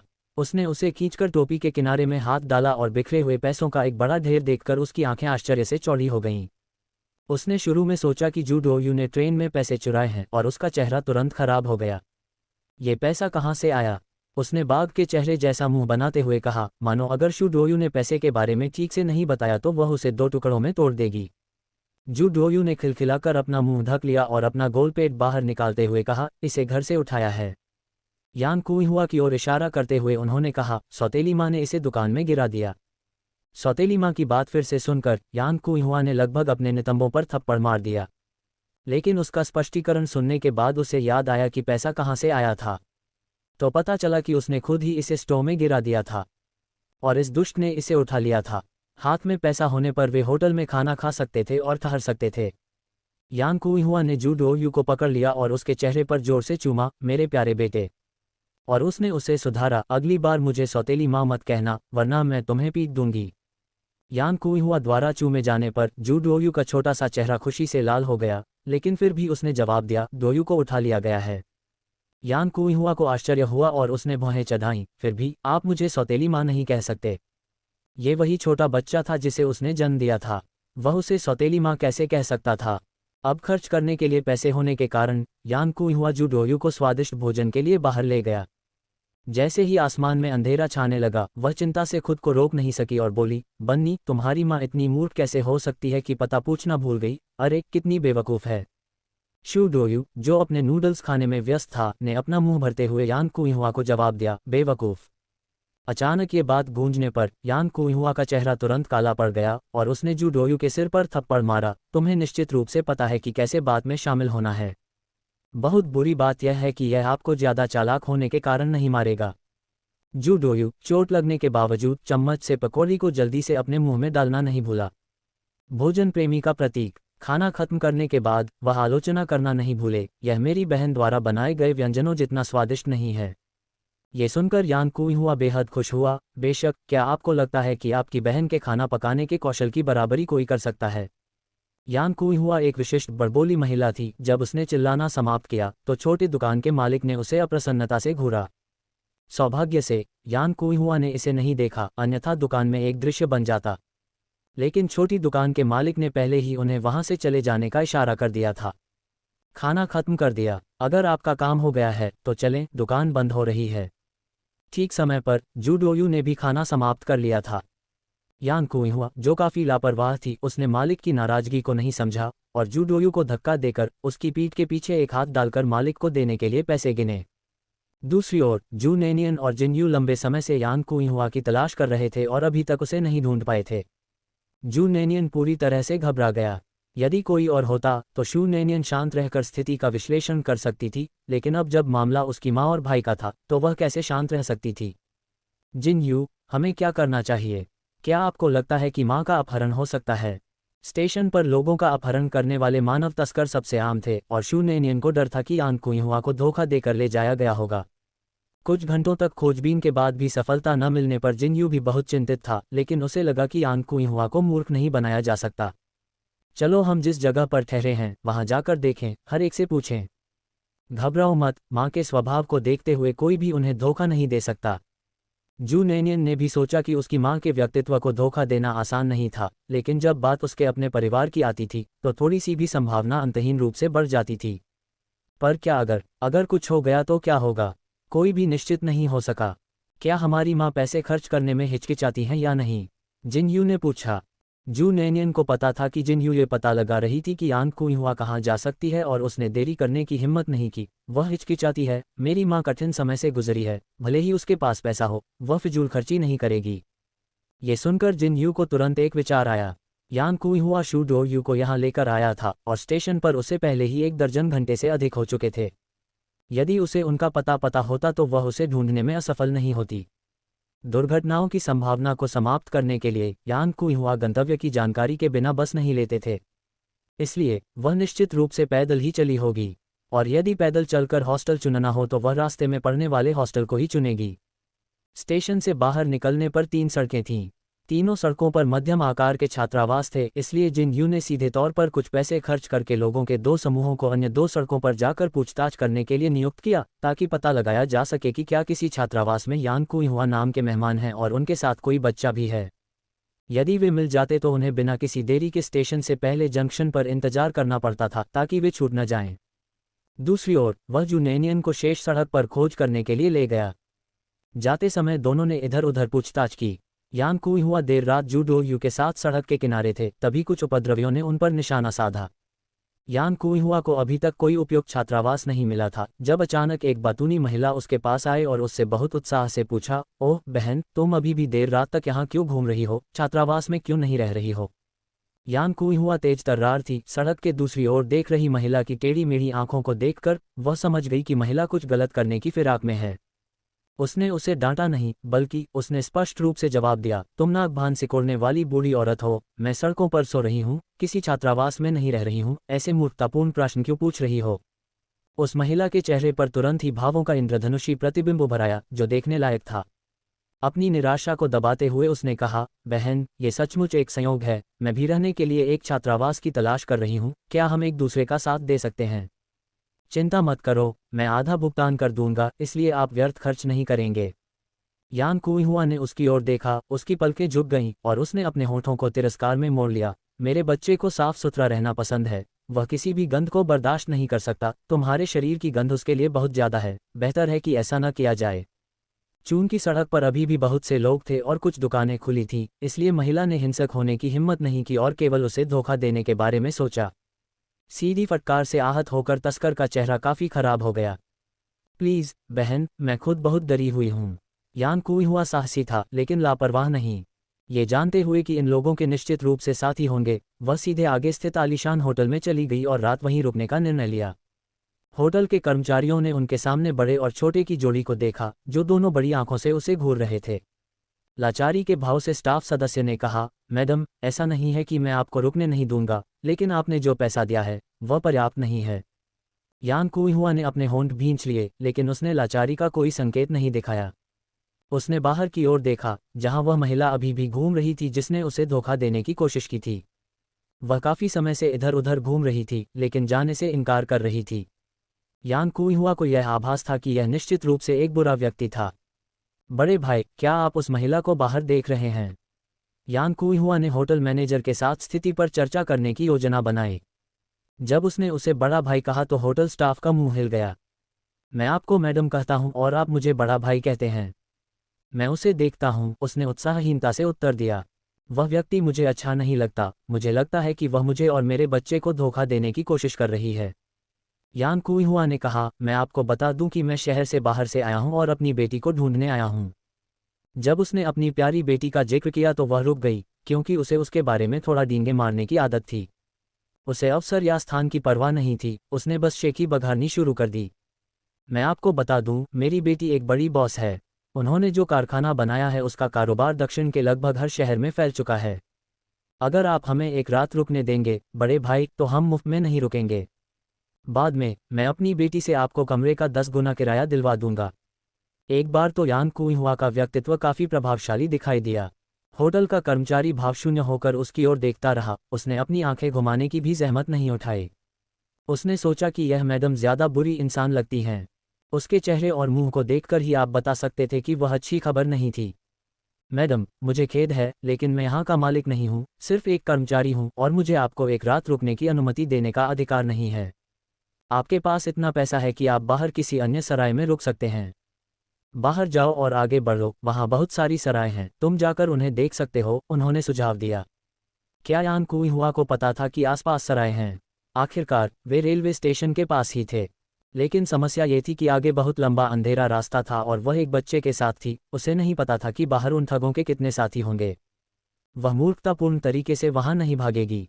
चूंकि वे उसे रुकने नहीं दे रहे थे, इसलिए यान कुइहुआ ने एक अलग तरीका अपनाया। तो क्या आपको लगता है कि इतने पैसों से हम्मा और बच्चे एक रात के लिए लॉबी में गुजारा कर सकेंगे? होटल का स्टाफ तुरंत चौंक गया। यदि वे किसी कमरे में नहीं रुक रहे होते तो उन्हें एक पैसा भी खर्च करने की जरूरत नहीं होती, लेकिन वह उन्हें मुफ्त में नहीं रुकने दे सकता था। अन्यथा यदि उसके खून चूसने वाले बॉस को पता चल गया तो वह निश्चित रूप से उसका वेतन काट लेगा। इस पर विचार करने के बाद युवक ने कहा, ठीक है, तो वहाँ एक कुर्सी है। अगर तुम सोना चाहते हो तो वहीं सो जाओ। उनकी सहमति सुनकर यान कुइहुआ खुशी से झूम उठे, धन्यवाद बड़े भाई। अनुमति मिलने के बाद यान कुइहुआ ने जल्दी से डोयू को जमीन से उठाया और बेंच की ओर चला गया। माँ और बच्चे को अंततः कठोर बेंच पर सोना पड़ा। यान कुइहुआ द्वारा अपमानित होने के कारण बाहर का तस्कर उसे धोखे से पहाड़ों में ले जाकर जबरन मजदूरी के लिए बेचने का अवसर ढूंढने पर तुला हुआ था। यदि सब कुछ विफल हो जाए तो उसे किसी बूढ़े कुंवारे को बेच दो और कम से कम उसके बच्चे को उससे छीन लो। पूरी रात वे सड़क के किनारे घूमते रहे। कुछ ही देर में यान कुइहुआ सो गई। डोयू को अपनी बाहों में लेकर जोर जोर से खर्राटे ले रही थी, जबकि डोयू गोल आंखों से होटल के कर्मचारी को घूर रहा था। होटल वाले को अचानक लगा कि यह दृश्य कुछ डरावना है। छोटे लड़के, तुम मुझे क्यों घूर रहे हो? वह पूछे बिना नहीं रह सका। डोयू ने अपनी आंखें झपकाईं। भाई, मुझे पेशाब करना है। होटल वाला असहाय था। पेशाब करने के लिए दरवाजे पर जाओ, मैं तुम पर नजर रखूंगा। डोयू जल्दी से यान कुई हुआ के आलिंगन से बाहर निकल आई। वह खर्राटे लेती रही। डोयू दौड़कर दरवाजे की ओर गया। जब बाहर खड़ी महिला ने डोयू को बाहर भागते देखा तो उसकी आंखें ऐसे चमक उठी जैसे बिल्ली चूहे को देखकर चमक उठती है। अंततः उसे मौका मिल ही गया। जब होटल वाले ने देखा कि डोयू काफी देर बाद भी वापस नहीं आया है तो वह अचानक घबरा गया। ऐसा नहीं हो सकता, उसने सोचा और जल्दी से बाहर निकल गया। निश्चित रूप से वह छोटा बच्चा चला गया था। बाहर घूम रही महिला भी गायब हो गई थी। होटल वाला सचमुच डरा हुआ था। अरे नहीं, क्या बूढ़ी मैडम सच कह रही होंगी? क्या वह बाहर कोई तस्कर था? ये बुरा था। जब उसे एहसास हुआ कि वह बच्चे को भूल गया है तो उसका डर शांत हो गया। उसे जवाब देने में कुछ समय लगा, लेकिन वह बच्चे का परिवार नहीं था और उस पर बूढ़ी मैडम को उसके बच्चे की देखभाल में मदद करने का कोई दायित्व नहीं था। इतनी गहरी नींद सोना और अपने बच्चे पर ध्यान न देना उसकी अपनी गलती थी। उसे दोषी नहीं ठहराया जा सकता था। किसी भी परेशानी से बचने के लिए होटल वाला आदमी वापस अंदर इंतजार करने के लिए दौड़ा और ऐसा दिखावा किया जैसे उसने डोयू को बाहर जाते हुए नहीं देखा था। यदि बूढ़ी मैडम पूछती तो वह बस यही कहता कि उसे नहीं पता। तस्कर सीधे डोयू को ले गया, जो छोटा और कमजोर होने के कारण हटे कट्टे अपहरणकर्ता के सामने कुछ नहीं कर सका और उसका मुंह ढका होने के कारण वह कोई आवाज भी नहीं निकाल सका। डोयू को तुरंत एहसास हो गया कि यह एक बुरा व्यक्ति है और उसने उग्रता से संघर्ष किया। चूंकि वह मोटा था इसलिए उसके संघर्ष कमजोर नहीं थे। इसे शांत रखो। वही महिला जो यान कुई हुआ को धोखा देना चाहती थी, डोयू को पकड़े हुए हटे कट्टे आदमी से फुसफुसाए। बड़ा आदमी बहुत अधीर लग रहा था। ये बच्चा बहुत शोर मचा रहा है, चलो इसे बाहर निकाल दें। यह अंधेरा है और कोई भी इस पर ध्यान नहीं देगा। क्या तुम पागल हो? हम रेलवे स्टेशन के पास हैं, उसे बेहोश करने से लोगों को और भी अधिक संदेह हो जाएगा। उसने इधर उधर देखा और धीरे धीरे चलकर पाखंडी अंदाज में बोली, छोटे दोस्त, क्या आंटी तुम्हें कुछ खाने पीने की चीजें खरीदने ले जाएं? अच्छा लड़का बनो और अगर तुम अच्छा व्यवहार करोगे तो आंटी तुम्हें तुम्हारी माँ को ढूंढने के लिए वापस ले जाएंगी। आंटी तुम्हारी मम्मी की दोस्त हैं, हम तो बस तुम्हारे साथ खेल रहे थे। 6 साल की उम्र में डोयू बहुत कुछ समझ गया था।